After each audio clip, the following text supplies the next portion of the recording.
Obstaja kraj pod Rdečim morjem, ki že dolgo preseneča znanstvenike. To ni otok, niti jama. Namesto tega je to kot jezero, ki se nahaja prav pod morjem. Na prvi pogled se zdi, da je kaj takega nemogoče.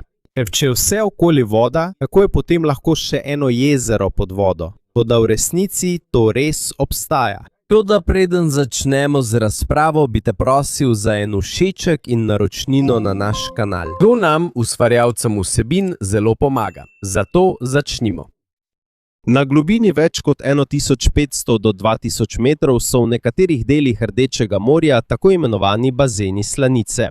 Voda tukaj je izjemno slana, večkrat bolj slana kot običajna morska voda. Zaradi izjemno visoke slanosti se ne meša z okoliško vodo, zato ostaja kot ločeno jezero na dnu oceana. Ko gledamo z lučmi globokomorskega podmornice, jasno vidimo ostro mejo med obema vrstama vode. Videti je kot ogledalo, ki leži na dnu oceana.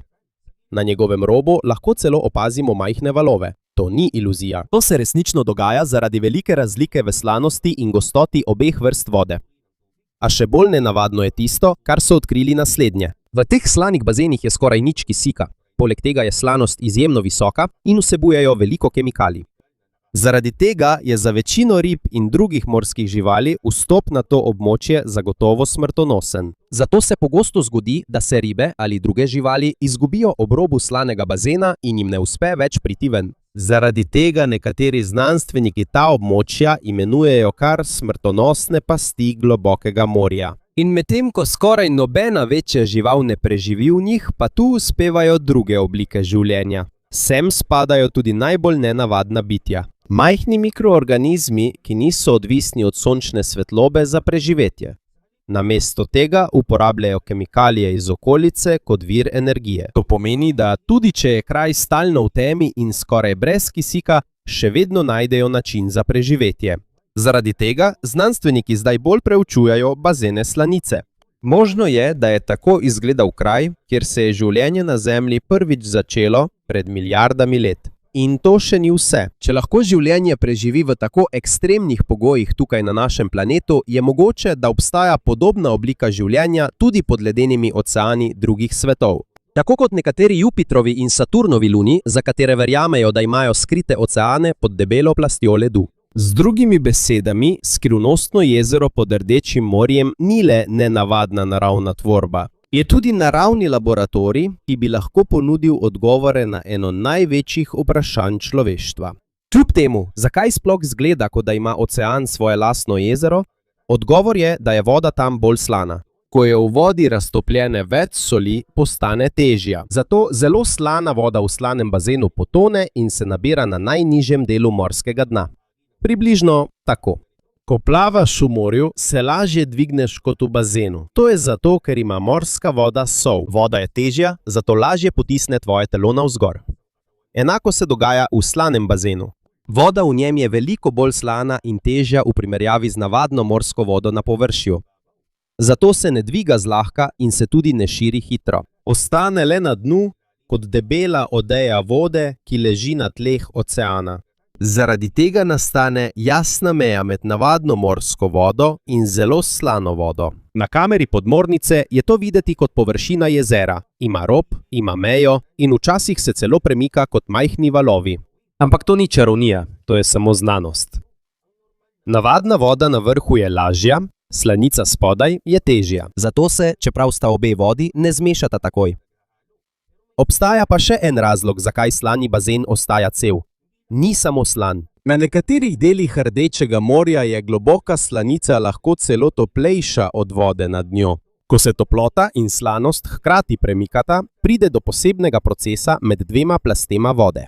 Toplota se namreč širi hitreje kot sol. To pomeni, da toplota prej preide v zgornjo plast vode, medtem ko se slanost širi počasneje. Zaradi tega nastane nekakšen neviden zid med navadno vodo in slanim bazenom. To ni zid iz kamna, to ni ogledalo. Toda je razlika v teži, slanosti in temperaturi dovolj velika, da ostane meja med njima jasna. Zato, ko skozi posveti luč podmornice, je meja jasno vidna, kot da gledaš v jezero. Toda je to jezero pod morjem. Na nekaterih delih sveta so slani bazeni majhni, vendar pa so nekateri izjemno veliki. Obstajajo slani bazeni, ki so videti kot jezera, nekateri kot reke in nekateri se premikajo kot slapovi pod oceanom. Po podatkih NOAA je slanica težja od navadne morske vode, ker vsebuje več soli. Zato lahko teče po morskem dnu in se nabira v globokih jamah pod morjem. In v Rdečem morju, glede na študije o globokomorskih slanih bazenih, obstajajo območja, ki so izjemno slana, skoraj brez kisika in z nenavadno kemijsko sestavo. To pomeni, da to ni navadna voda. To je izjemno okolje, v katerem večina morskega življenja ne more preživeti. Ampak tukaj se pojavi še eno vprašanje.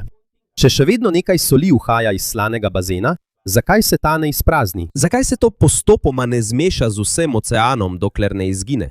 Tukaj pride na vrsto še večja skrivnost podvodnih jezer. Slani bazen ni le preostala slana luža. Na mnogih mestih se nenehno polni iz podmorskega dna. Pod morjem so namreč starodavne zaloge soli, zakopane v kamen in zemljo. Ko tam skozi teče voda, se sol raztopi. Rezultat je, da postane voda izjemno slana. Nato pa zaradi pritiska in razpok pod morskim dnom lahko slana voda prodre navzgor in pride na površje morskega dna. Ko pride do jame ali nižjega dela, se tam nabira. Tako medtem, ko nekaj slanice uhaja na vrhu, lahko nova slana voda vstopi od spodaj. To je kot vedro z majhno puščanjem, vendar ima tudi pipo, ki počasi polni. Zato slani bazen ne izgine takoj. In dlje kot ostane, bolj nenavadno postane njegovo okolje. Na robu slanega bazena so tudi organizmi, ki lahko preživijo v ekstremnih pogojih. Niso kot navadne ribe, ki potrebujejo normalen kisik in sončno svetlobo. Nekateri med njimi se zanašajo na kemikalije, ki prihajajo iz morskega dna. A vendar obstaja še eno vprašanje. Od kod prihaja ta nova slana voda? Odgovor je skrit v zgodovini našega planeta. Pred milijoni let, po raziskavah geologov, se pravi globokomorski slani bazeni ne oblikujejo kar tako kjerkoli. Najbolj znana območja s tovrstnimi jezeri so Rdeče morje, Mehiški zaliv in nekateri deli Sredozemskega morja. Obstaja še ena pomembna stvar, ki je skupna tem trem območjem. V starih časih ta območja niso bila vedno povezana z velikimi oceani. Bili so časi, ko so bili skoraj ločeni od drugih morij zaradi premikanja kontinentov in sprememb zemlje. Ker je bil dotok nove morske vode omejen, se je velik del teh bazenov postopoma izsušil zaradi močnega izhlapevanja. Ko je voda izhlapevala, je za seboj puščala ogromno soli na dnu in skozi milijone let so debele plasti soli prekrili blato, pesek in drugi sedimenti. Ko se je na vrhu nabiralo vedno več sedimentov, je sol postajala vse globlje zakopana pod zemljo, vendar se tam proces ni končal. Sčasoma so sedimenti na vrhu postajali vse težji. Ker je sol mehkejša od trdih kamnin, se začne pod zemljo stiskati in premikati. Ta proces pa znanstveniki imenujejo solna tektonika. Preprosto povedano, debele plasti soli se postopoma stiskajo zaradi teže kamnin nad njimi. Zaradi tega nastanejo razpoke in poti pod morskim dnom. Ko se to zgodi, lahko morska voda prodre navzdol v stare solne plasti. Ko voda teče skozi, raztaplja veliko količino soli. Rezultat je zelo koncentrirana slanica oziroma izjemno slana voda. Nato pa zaradi toplote, ki prihaja iz notranjosti zemlje in pritiska pod zemljo, se vroča in gosta slanica počasi dviga navzgor iz morskega dna. Ko pride na dno morja, se ne zmeša takoj z navadno vodo. Namesto tede pade na najnižji del morskega dna in tam ustvari novo slanično jezero. Tako, medtem ko nekaj soli izgine na površini jezera, nova slana voda še naprej prihaja iz globin zemlje. To je razlog, zakaj lahko nekatera slanična jezera obstanejo zelo dolgo časa. Toda izjemno slana voda ne tvori le jezer. Včasih lahko ta voda tudi teče. Leta 2018 so raziskovalci med raziskovanjem v Mehiškem zalivu z daljinsko upravljanim vozilom opazili nekaj nenavadnega na robu enega od slaničnih jezer. Sprva so videli le običajno slanično jezero. Voda je bila temne barve. Okoli njega je bilo veliko mrtvih školjk in drugih morskih bitij, ki niso preživela potem, ko so zašla v izjemno slano vodo. Toda, ko so dvignili kamero, so odkrili nekaj še bolj presenetljivega. Videli so dolg sled temne slanice, ki je tekla navzdol po pobočju morskega dna kot da bi reka tekla prav pod oceanom. Ko so sledili njeni smeri, so opazili, da izjemno slana voda še naprej teče navzdol v večji bazen slanice, skoraj kot pravi slap. Edina razlika je, da ne teče sladka voda. To je slap izjemno slane vode pod morjem. Po podatkih NOAA in oceanografov je tak pojav mogoč, ker je slanica težja od običajne morske vode. Zato namesto, da bi plavala, teče navzdol po pobočjih morskega dna, podobno kot reka teče po kopnem. To pomeni, da obstajajo kraji pod oceanom, kjer so jezera, reke in celo slapovi. In vse to je narejeno iz izjemno slane vode, ki se skorajda ne meša z okoliškim morjem. In kar je še bolj impresivno, nekateri od teh sistemov so se morda začeli oblikovati že v času dinozavrov, pred več kot 180 milijoni let. Do danes še vedno obstajajo pod temnim in tihim delom našega planeta. Toda na tem mestu niso nenavadna le jezera in slapovi, še bolj presenetljive so bitja, ki živijo v njegovi okolici. Če pomislite, se zdi skoraj nemogoče, da bi tu lahko kaj preživelo. V vodi je skoraj nič kisika, slanost pa je izjemno visoka. Prisotne so kemikalije, kot sta metan in vodikov sulfid, ki sta strupena za številne morske živali. Stalno je temno, pritisk pa je izjemno velik zaradi ogromne globine oceana. Na prvi pogled bi si mislil, da je to verjetno eno najslabših mest za katerokoli obliko življenja. A to ni res. Pravzaprav ima svoj lasten ekosistem. Ko so znanstveniki preučevali robove slanih bazenov, so našli veliko mrtvih rib, rakov, jastogov in jegulj. Nekateri izmed njih so mrtvi že dolgo časa, vendar se zaradi izjemne slanosti in nenavadnih pogojev vode ne razkrojijo takoj. To je kot naravna komora za ohranjanje pod morjem, raziskovalci pa so opazili tudi nenavaden pojav. Ko se riba približa robu slanega bazena, se pogosto umakne, kot da vedo, da je to nevaren kraj.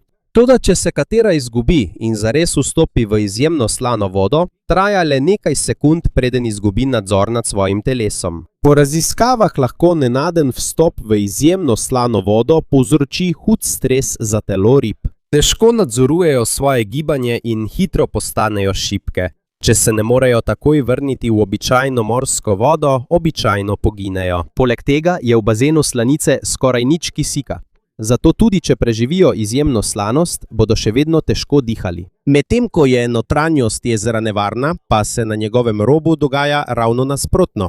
Tam se začne oblikovati edinstvena skupnost morskih bitij. Tam lahko vidimo obsežne kolonije cevnih črvov. Obstajajo tudi velike školjke, ki lahko živijo zelo dolgo. Okoli njih so kozice, polži, majhni raki in druge nenavadne živali, ki jih redko vidimo v plitvem morju. Zakaj se zbirajo na tako nevarnem mestu? Ker imajo tam veliko hrane. Kemikalije, ki prihajajo iz podmorskega dna, služijo kot vir energije za mikroorganizme. Ti mikroorganizmi so temelj celotnega ekosistema. Ne zanašajo se na sončno svetlobo. Namesto tega uporabljajo kemikalije iz zemlje, da proizvajajo energijo. Ta proces imenujemo kemosinteza. Zaradi teh mikroorganizmov imajo cevasti črvi in školjke hrano. Ko se ti organizmi razmnožijo, pridejo še kozice, raki in druge majhne živali. In ko se namnožijo majhne živali, sledijo še manjše.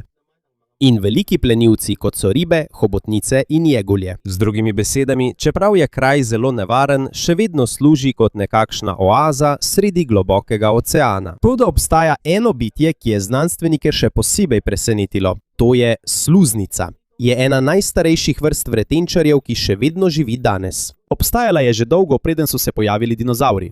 Še bolj presenetljivo pa je, da se zdi, da lahko vstopi in izstopi iz roba slanega bazena. Ne da bi bila takoj prizadeta kot druge ribe. Medtem ko druga bitja hitro oslabijo. Ko je potopljena v izjemno slano vodo, lahko sluznica vstopi, da si poišče hrano in nato spet izstopi. Znanstveniki tega še vedno popolnoma ne razumejo. Zakaj je bolj odporna kot večina drugih morskih živali? Raziskave se še vedno nadaljujejo, da bi ugotovili, kaj je posebnega na njenem telesu. In tukaj postanejo bazeni slanice še posebej pomembni. Niso le nenavadna jezera pod morjem. So naravni laboratoriji, kjer znanstveniki preučujejo, kako organizmi preživijo v izjemni vročini, izjemni slanosti, pomanjkanju kisika in strupenih kemikalij. To znanje ni pomembno samo za razumevanje življenja na Zemlji. Lahko tudi pomaga pri iskanju življenja na drugih svetovih. Še posebej na mestih, kjer so oceani pod debelo plastjo ledu, kot na nekaterih lunah Jupitra in Saturna. In še bolj presenetljivo, celoten ta ekosistem se ne vrti okoli sončne svetlobe.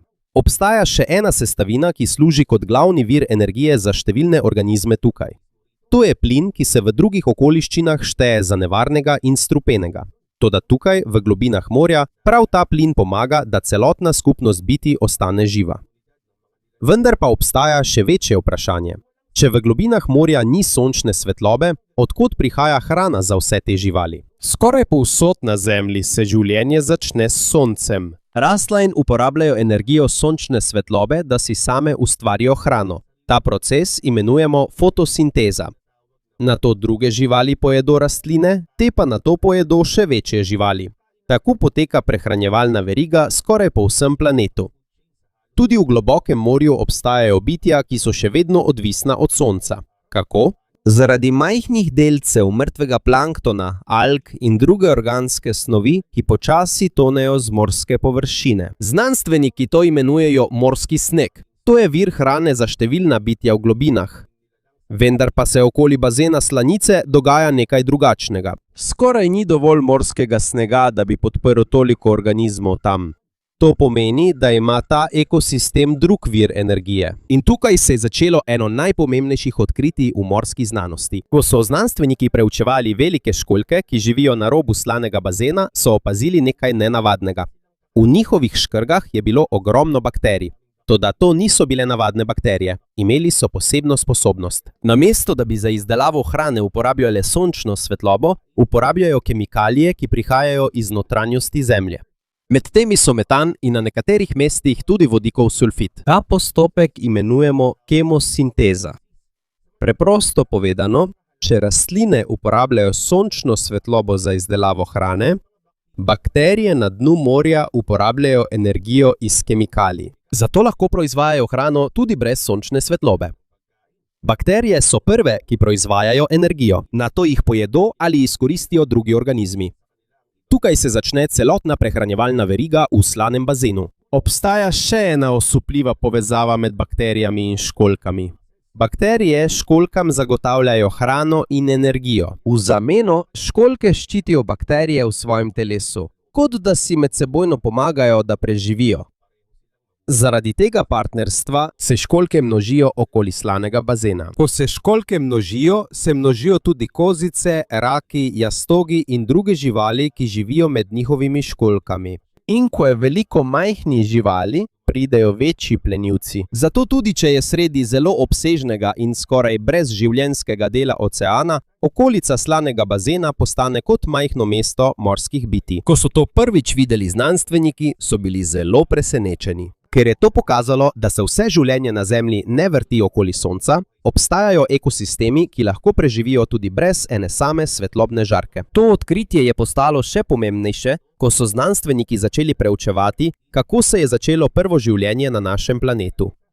Dolgo časa veliko znanstvenikov je verjelo, da se je življenje začelo v plitvi in topli vodi, ki jo je osvetljevala sončna svetloba. Leta 1871 je v enem izmed svojih pisem Charles Darwin predlagal, da se je življenje morda začelo v majhnem in toplem jezeru z različnimi kemikalijami.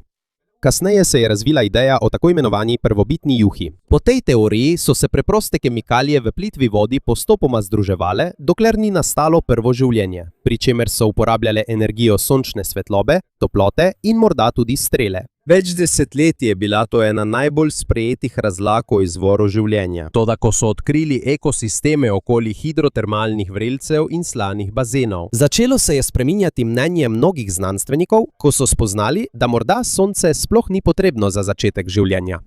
Možno je tudi, da se je življenje začelo v globinah oceana, kjer je toplota iz notranjosti Zemlje in veliko kemikalij, ki lahko služijo kot vir energije. Do danes še ni ene same teorije, ki bi bila dokazana kot pravilna glede natančnega izvora življenja.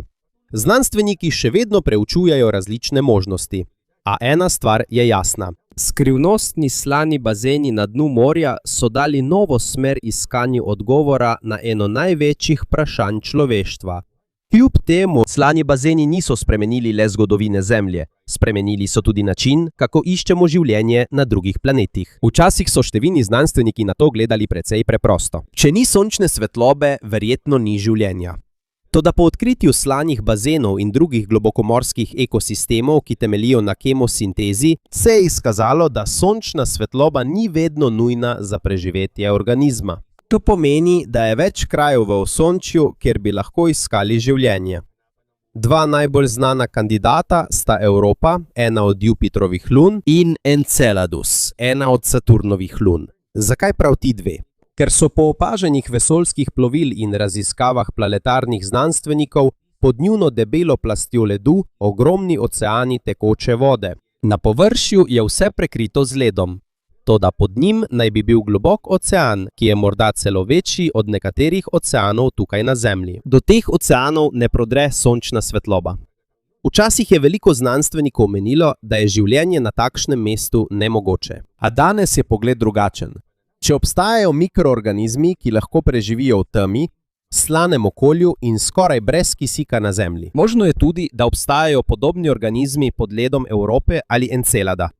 To pa še ne pomeni, da so že odkrili Nezemljane. Do danes še ni neposrednih dokazov, ki bi potrjevali, da obstaja življenje na kateremkoli od teh dveh lun.